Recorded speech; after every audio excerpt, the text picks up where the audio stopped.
భారతీకరుణాపాత్రం భారతీపదభూషణం భారతీపదమారూఢం భారతీతీర్థమాశ్రయం ఎత్ర యోగేశ్వర కృష్ణ ఎత్ర పార్థోర్ధనుర్ధర తత్ర శ్రీ విజయోర్భూతిర్ ధ్రువార్నితిర్మతిర్మం.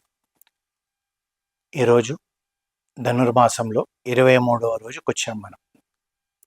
మరి ఆ గోదాదేవి ఈరోజు పాసరంలో మనకి ఏం చెప్తుందంటే మారిమలై అంటూ మొదలు పెడుతుంది. மாரிமலை முழிஞ்சில் மண்ணே கிடந்துறங்கும் சீரிய சிங்கமறிவுத்து தீ விழித்து வேறுமயிர் பொங்க வெப்பாடும் பேருந்துதறி மூறி நிமிர்ந்து முழங்கி புறப்பட்டு போதருமா போலே நீ பூவை பூவண்ணா உன் கோயில் நின்னிங்கனே போந்தருளி கோப்புடைய சீரிய సింహాసనத்திருந்து யாம் வந்த కార్యమారాయందరుళేలోరెంబావాయ్. ఇది మారిమలై అని పాశురంలో ఎలా మొదలు పెడుతుందంటే, గోపికలకు నిన్నటి ఏమన్నారు, కృష్ణ చిన్న చిన్నగా కళ్ళు తెరుస్తూ మమ్మల్ని చూడయ్యా అని అన్నారు. మరి ఈ రోజు ఏమంటున్నారు, గోపికలకు సాక్షాత్ శ్రీకృష్ణుడు దర్శనమైంది, కృష్ణుడిని చూశారు. చూసిన వెంటనే స్వామి తన కన్నులు విప్పి వాళ్ళని చూస్తున్నాడు, వాళ్ళు కృష్ణుడిని చూస్తున్నారు. ఇక లేచి రమ్మని ప్రార్థిస్తున్నాడు. కృష్ణ బాగానే ఉంది, నువ్వు మమ్మల్ని చూసాము, మేము నిన్ను చూసాము, ఇంకా ఇప్పుడు నువ్వు లేచి రానైనా కృష్ణ అని చెప్పి వాళ్ళు ఆర్దితో ప్రార్థిస్తున్నారు. అయితే ఈ పాశురంలో వాళ్ళు ఎలా రమ్మంటున్నారు కృష్ణుడిని, ఏదో మామూలుగా నువ్వు నడుచుకుంటూ రావడం కాదు కృష్ణ, నువ్వు ఒక సింహం లాగా రావాలి. సింహం ఎలా నడిచి రావాలో వీళ్ళు చెప్తున్నారు. అంతరంగంగా సృష్టి రహస్యం తత్వమసి అను మహావాక్య వివరణ ఇస్తున్న ఈ పాశురం విశేష పాశురంగా పెద్దలు చెప్పుకుంటారంట.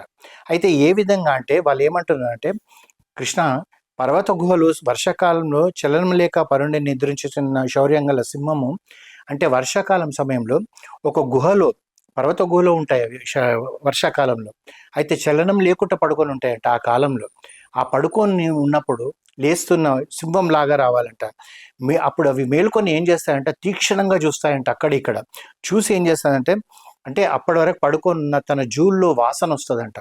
ఆ వాసన జూల్లో వాసన విదిల్చి, అయితే జూల్ని ఇలా విదిలించేటప్పటికి ఆ వాసన అంతా పోయి ఆ మట్టిలో దొర్లి దులుపుకొని శరీరం అటు ఇటుగా చాపి గర్జించి గుహలు వెలుపలికి వచ్చినట్టుగా, ఓ అతసి పుష్ప సంకాశ కృష్ణ, నీవు నీ అంతఃపురం నుండి అట్లే వెలుపలికి వహించేసి మనోహరము శ్రేష్టమగు నీ సింహాసనము అధిష్ఠించి మేము వచ్చిన కార్యము పరిశీలించి కృప చేయమని వేడుకుంటున్నాము అని ఈ పాశురం యొక్క తాత్పర్యం.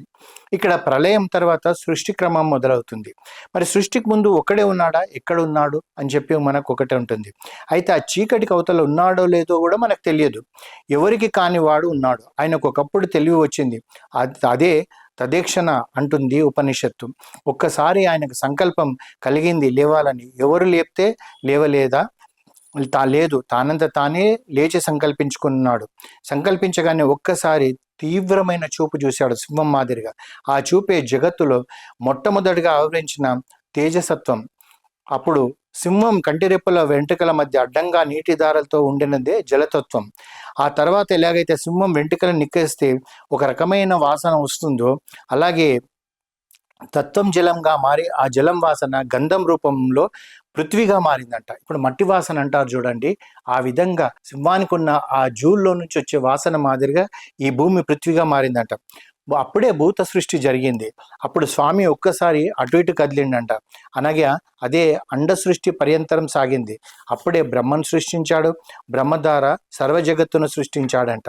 ఆ సర్వజగత్తు సృష్టించిన కృష్ణుడు ఏ విధంగా ఉన్నాడంటే, ఆ విధంగా కృష్ణుడిని వాళ్ళు ప్రార్థిస్తున్నారు. అదేవిధంగా ఏమంటున్నారంటే, ఆలయంలో మూల విరాట్తో ఉన్న ఉత్సవమూర్తులు వెలికి వచ్చినటువంటిదేనంటే కృష్ణుడు రావడం. అట్లాంటి స్థితి నుండి లేచి రా స్వామి అంటున్నారు గోదా. ఎక్కడికి, నీ భవనం నుండి ఇక్కడికి రా కృష్ణ. ఏది భవనం స్వామికి?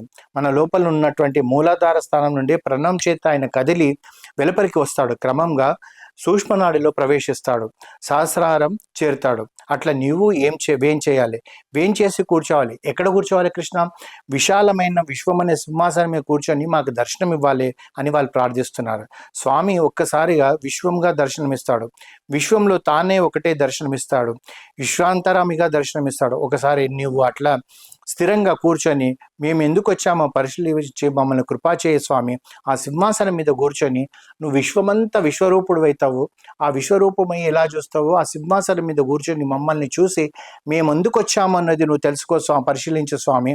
వారి స్వరూపాన్ని వారికే తెలియజేస్తున్నారు. చూడండి, కృష్ణుడి స్వరూపాన్ని కృష్ణుడికే తెలియజేస్తున్నారు. కృష్ణుడికి తెలియదా అంటే తెలుసు, కానీ భక్తితో వీళ్ళు చెప్తుంటే తాను సంతోషపడుతున్నాడు, పొంగి పొరులుతున్నాడు. ఈ విధంగా నన్ను కీర్తిస్తున్నారే వీళ్ళని చెప్పేసి తన స్వరూపాన్ని వారికి గోచరింపజేయడం, వారికి విరోధాలను తొలగించడం. విరోధాలు అంటే ఎవరండి అంటే మన లోపల ఉన్న అహంకార మమకారాలు ఇవన్నీ వెళ్ళిపోవడానికి కారణమవుతాడు.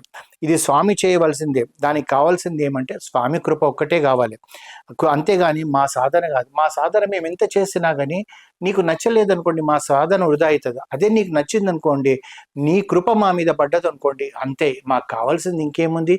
ఈ యొక్క విశ్వంలో ఉన్న సంపద అంతా మాకు వచ్చినట్టే. కృష్ణుడే మాతో ఉంటే మాకేం కష్టం కృష్ణ, నువ్వు ఉండాలి మాకు అని చెప్పి వీళ్ళు ప్రార్థన చేస్తున్నారు. అయితే సాధన చేయగలవా అనుకున్న వారు అహంకారులు. కొందరు అంటారు, నా సాధనతోటి నేను స్వామిని ప్రత్యక్షించుకుంటానండి, తపస్సు చేస్తానండి అంటారు. చూడండి, వాళ్ళంతా అహంకారంతో కూడుకున్న వాళ్ళంట. వారికి గోచరం కావు. నువ్వు కృప చేసిన నాడే అది తొలగిపోతుంది. వాళ్ళకి ఎప్పుడు తెలుస్తుంది?